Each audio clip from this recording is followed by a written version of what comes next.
So at this point in time, I would love to, it's really my honor to introduce a special guest. I reached out to Martin because I thought I was fortunate enough to be able to spend some time with Martin in the 2020 ACTE Fellows group and got to know Martin there. Unfortunately, we were the first group ever that didn't actually get together in person. and as someone that's really blue and that's a big people person, that really is a soul killer for me, because I love the interaction and the pieces that we get to create when we're actually face to face with each other. So I'm really hoping to get to meet Martin at some point. And I know it's going to happen. So we're just going to have to, we're probably going to be intentional about that. But Martin, as you can see on the screen, Martin has been in the IT industry for years. He's been in the CTE world for over 10 years, currently the director at Pike Leak and Technology Center. But during the time spending time with Martin, I know that Martin's also kind of a John Maxwell follower. So I knew that when I said reflection to Martin, he'd probably have some pretty specific ideas of what it meant. So at this time, I'm just going to go ahead and turn it over to Martin and let him have the floor. And you can share your screen, Martin. I'll stop and you can take over the show. Nope. Yes, share right there. Okay, so one of the things about me, I am also interactive.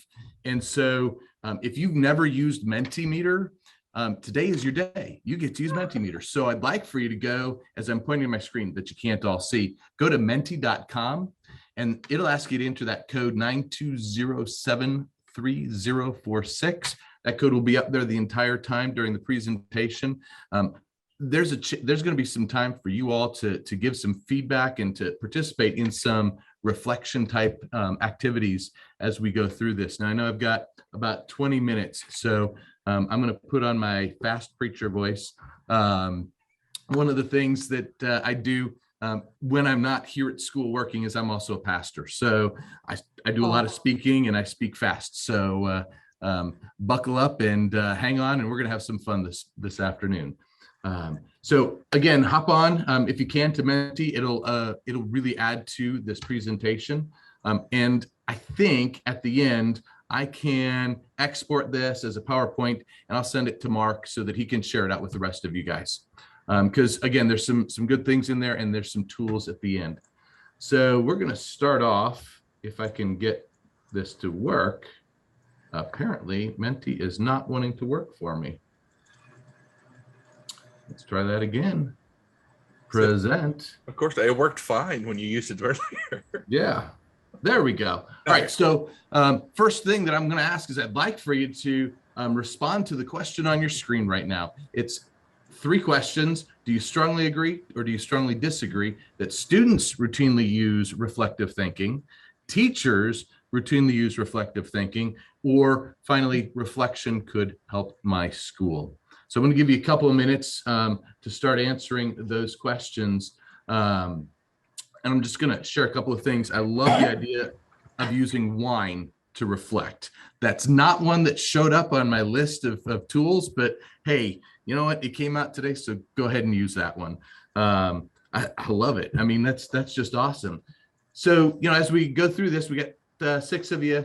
Students aren't using reflective thinking. Teachers are kind of right there in the middle, especially in our CTE world. I think, honestly, for me, as I watch my staff, some of them do, but some of them don't because they think that it's an academic thing, and we'll talk about that. But I would agree with all of you so far that reflection could help our school, because really, what do we want? Everything we do is designed around helping grow our students and help our school be better and help us to educate more. So awesome. I love getting the input there. So we're going to go on to the next slide. So here, some statements, and I'm curious where you stand on this. Students are under more stress. Teachers are under more stress. Administrators are under more stress. And I've thought about retiring this year. Telling you, I know how I would answer a few of those.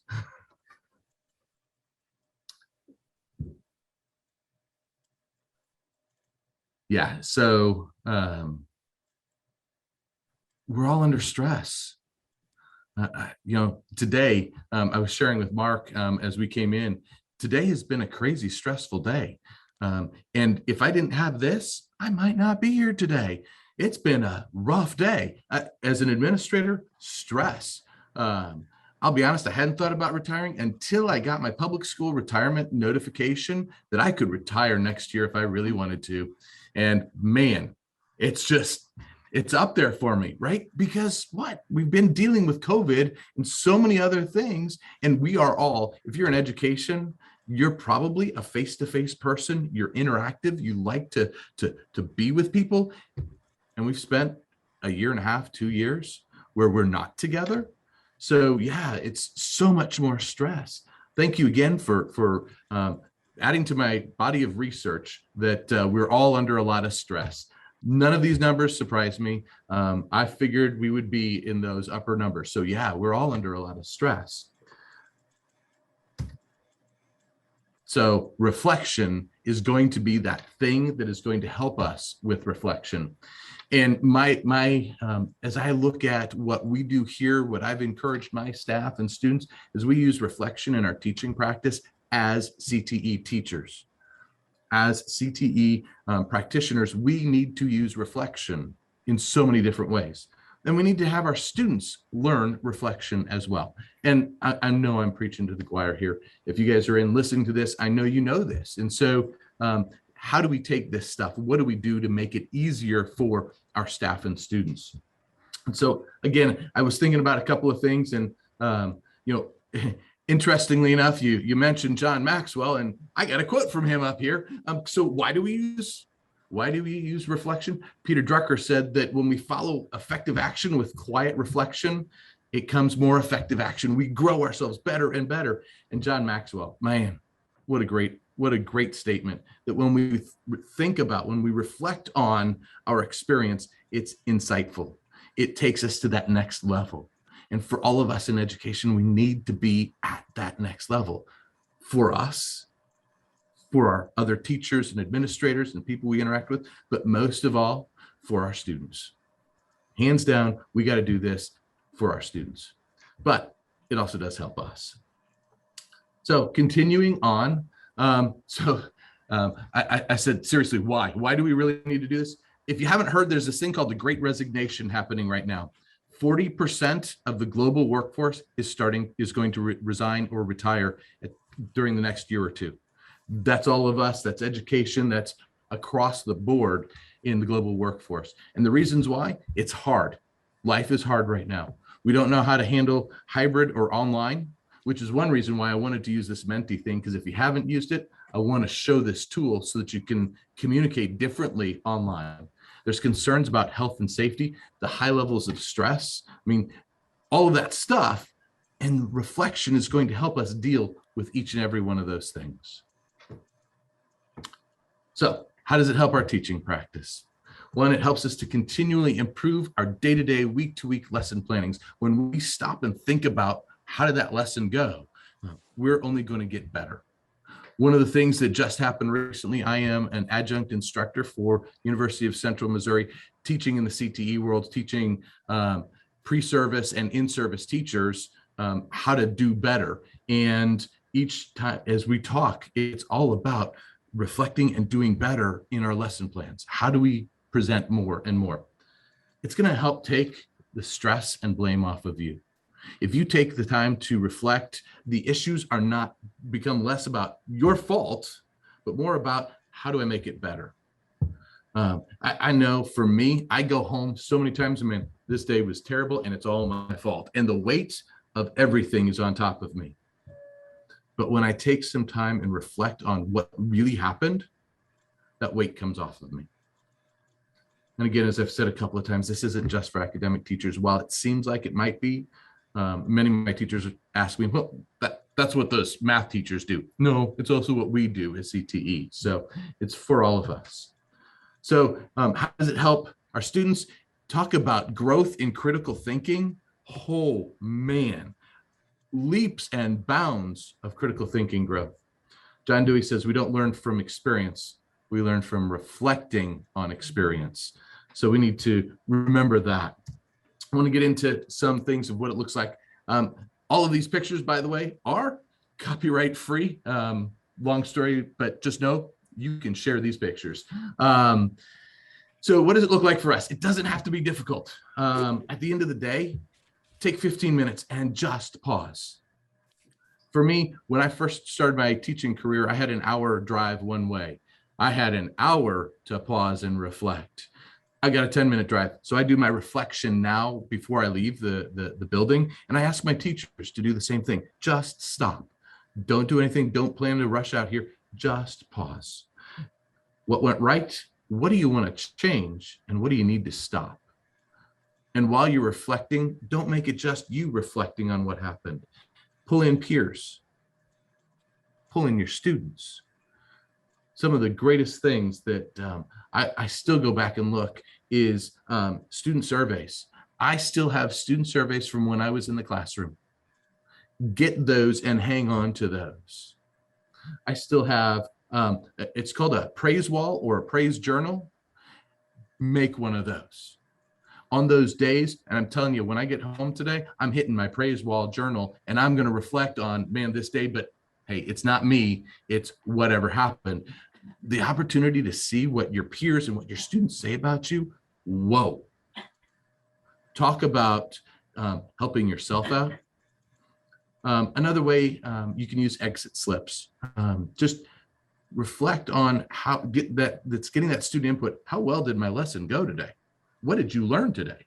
It's not just checking them, it's also checking you. One of the things that I just discovered or just started working on is this idea of characteristics. And we're going to try that here. We got a few minutes. We're going to try that where you're going to help me. And so I'm going to have 2 slides up. First one is going to be, I want you to type in, we're going to generate a word cloud of characteristics of good teachers, of things that you would aspire to be. So let me flip over to that slide. There you go. Characteristics of great teachers. Go ahead and start adding in this. I think I've got it set up where you can put a number of different items in there, but I want to see the word cloud that's generated of characteristics that we want to be. Empathetic. Oh, I like that one.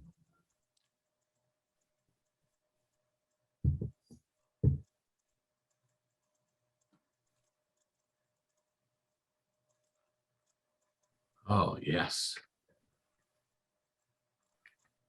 I always love word clouds because then I got to turn my head to read them and things. Empathetic, coming out big. I like that. Empowering, open, accountable, caring. Our students need that so much right now. Compassionate, supportive, encouraging. You need more than 4 choices.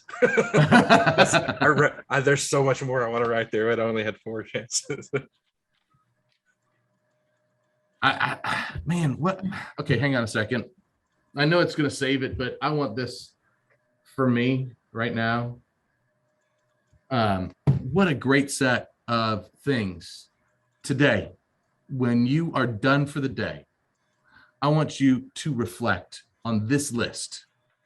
Were you empathetic? Because you can be empathetic no matter what the situation is. Were you compassionate? Were you relational? Were you hopeful in this world where nobody is hopeful, where the news is not hopeful? We can be hopeful for our students. We can be hopeful for our peers, our colleagues, whether in our buildings or across the state or nation. Characteristics of great teachers. Reflect on that. One more for you. Characteristics of not great teachers. Mm-hmm. These are the things that you don't want to be. So take a couple of minutes, and again, I know I'm watching my time, but I really wanted to get some input here.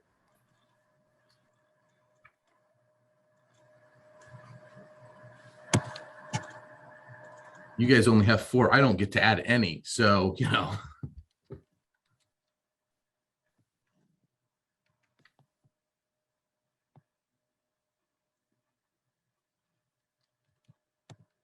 Wow. Closed-minded, distant, oh, rigid, cold, ooh. Those frighten me. Unorganized, not engaging. Angry. Rigid, coming out hard, yeah. unapproachable. And those are some good. That's a harder question, it seemed like, for me. What made it harder for you, Mark? I just coming up with the right words for the characteristics of what closed-minded means. Like I couldn't come up with closed-minded, right? That was hard for me to. Okay. But that's, yeah. You know, again, I just took another picture of this one because I have to ask myself, I'm in a leadership role. Am I being injurious to students? Oh, am I being boring to the students? Distant. Distant, know-it-all. Reflect on these things. Is this what you're doing? And for those of us in a leadership role, man, and it's hard not to be the know-it-all sometimes, because we do know a lot, right? I mean, that's our role. But do we want to come across as a know-it-all? There's a difference.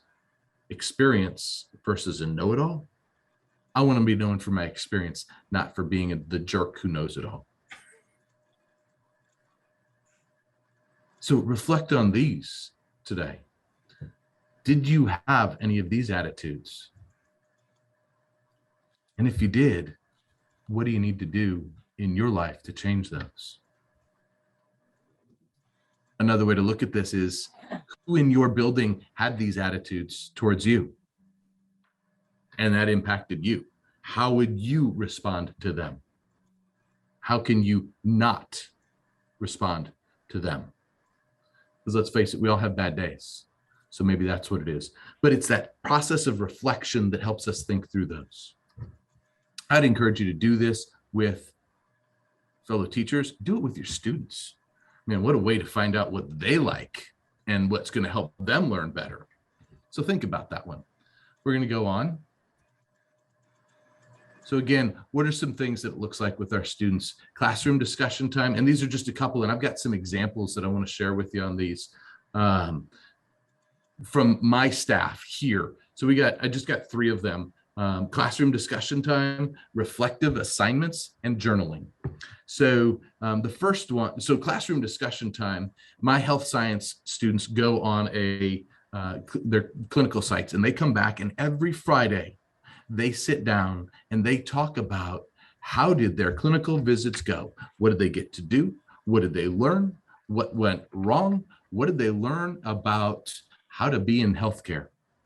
And listening to some of them, they start talking, and then they start sharing with each other and thinking, oh, wait, I got to see that too. And their growth just keeps going. And what are you going to do next time when you have a patient that grabs you inappropriately? That did happen to one of my students, really sad. But it was from somebody who honestly didn't have a clue what they were doing. But, again, over and over, the students are growing, helping each other out, reflecting on their experiences. Let the students talk. You're going to hear some things and some ways that students might talk that you go, don't talk like that, but it lets them get some honest reflection time. So the health science class. So I'm going to show you, I think now it's so this is my 3D animation class. I don't know if you can see this too well. This is a spreadsheet that the class uses. It's their troubleshooting log. And what's so cool about this is the student goes in with a project, whatever project they're working on. They've got some different keywords. And when they come up with a problem, their process is to then reflect, okay, wait, how do I fix this problem? And how do I then communicate that process back to another student? And so this is student reflecting on the challenges that they have. And this has gone, this particular file, well, you can see it's back to 2017, I believe 2016, so 2014. So this is a cumulative effort on the part of this class to continue to add to their body of knowledge, helping the next group do better. And it's constantly reflecting on what they're doing. Just an amazing opportunity for students to then see, oh, wait, this is how we can go through this stuff and learn from each other. So they're reflecting not only just for themselves, but also with each other. And then the last one I wanted to share was from my LPN program. I just took a scan of a paper that they use when they go out to do so they'll do a clinical simulation. We've got a pretty nice setup, and we've got, the weird mannequins that they all work with, and they've got scenarios that they go through, and it's reflection on teamwork. It's reflection on the goods and bads, the positive negatives of what's going on. How is this going to change how you work with patients? Things that are important to know. And what are you going to do differently when you have to deal with a real person? So that's just some examples of some things we do. One of the last things we've got, oh yeah, I love this. Have your students do a blog or a vlog. Use Flipgrid to video. I mean, everybody's got one of these things, and they can video themselves reflecting. Man, what a great way to get an assignment. What a great way to have them interact through video. And then project-based learning in CTE, project-based learning. I mean, what a way to reflect, because not only do you have the project, but now you have to evaluate the project. So project-based learning. Some other reflection tools for students. Oh, that was a time for you guys to enter, but we're running out of time. So I've got some resources up there. Again, I want to get these out to you. It's different ways to reflect, different creative techniques for students. How do you do this in so many different ways, not only for you, but also for your students? So I'll get this to Mark for him to share. If you want to go back and do that one, we've got some, I mean, you got some time? Absolutely. Okay. Yeah, no, I'd rather get this information for you. So what I want from here, this was more for you guys to start adding openly. What tools are you using to help your students reflect? So if you go ahead and add that, that way we can build from each other.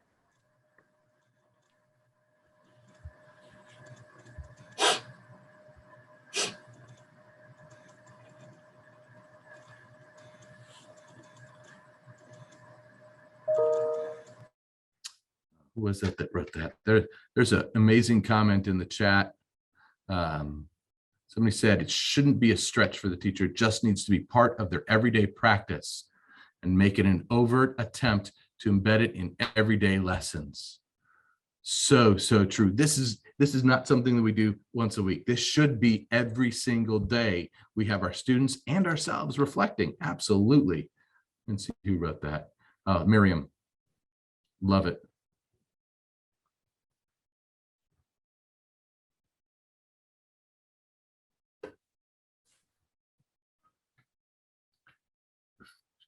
Oh, those are awesome.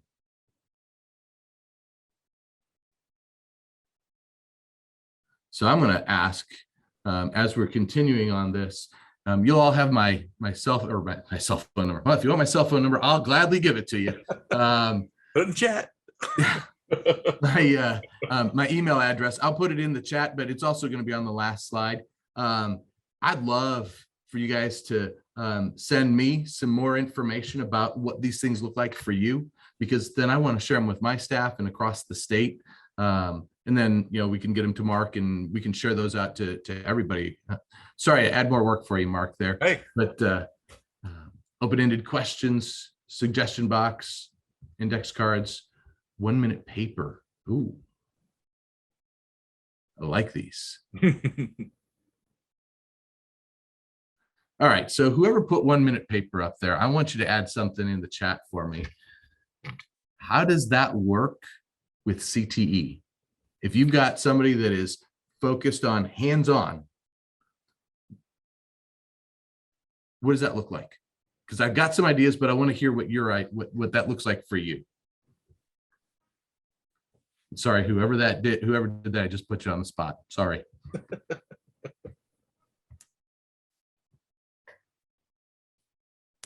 This is good stuff.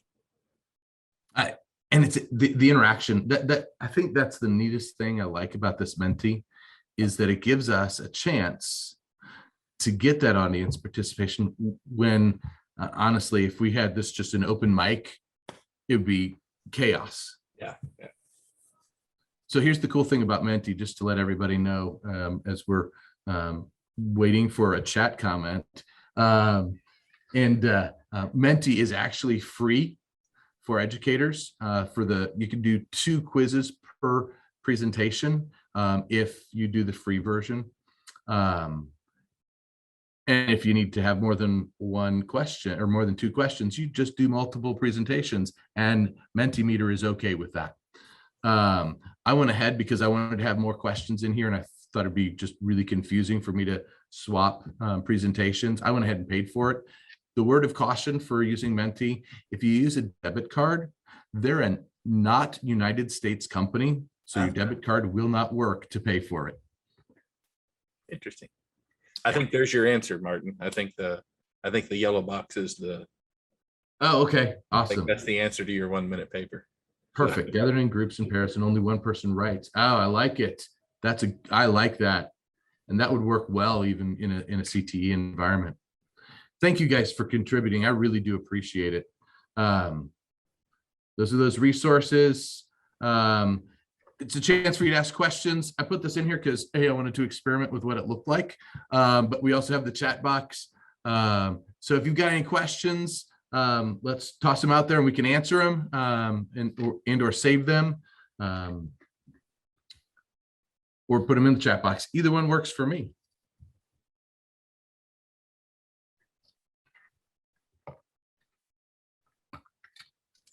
Okay. Well, I don't guess there are any questions. So, all right. Or they're taking a minute to type it, maybe. But yeah, we'll give them a second. We do still have 3 minutes here. So if you guys do have a question or you want to ask Martin personally, unmute your mic and just let's get something out. I really want to take a minute and thank Martin for this, because this was I always, whenever Andrea and I are brainstorming ideas and we're working on things, I always get, if something really bounces in my brain and resonates and I get these little goosebumps, that's how I know I'm onto something that's really good, right? Mm-hmm. That's my little indicator that, holy cow, this is important. And I had several of those moments in watching your presentation and listening to some of those things. And I was over here furiously taking some notes because, holy cow, you're absolutely right. There's some of this that I hadn't even thought of. The critical thinking piece was top notch. I mean, I absolutely love that. So I really want to thank you for being here today, Martin. I really appreciate you for doing this. I hope you guys enjoyed it. If you did, please reach out to Martin, give him a thank you. Let Sophia know. We'll try to make sure these things, I know Sophia is going to be working to get this up on the website, so you'll have the recording for everybody that they can come and see too. So if you need to refer back to it, we're excited to do that. We're going to be doing, I don't even have the next one in front of me. Sophia, do you know when the next one is? I think it's December 12th. I'm putting Sophia on the spot because I don't know.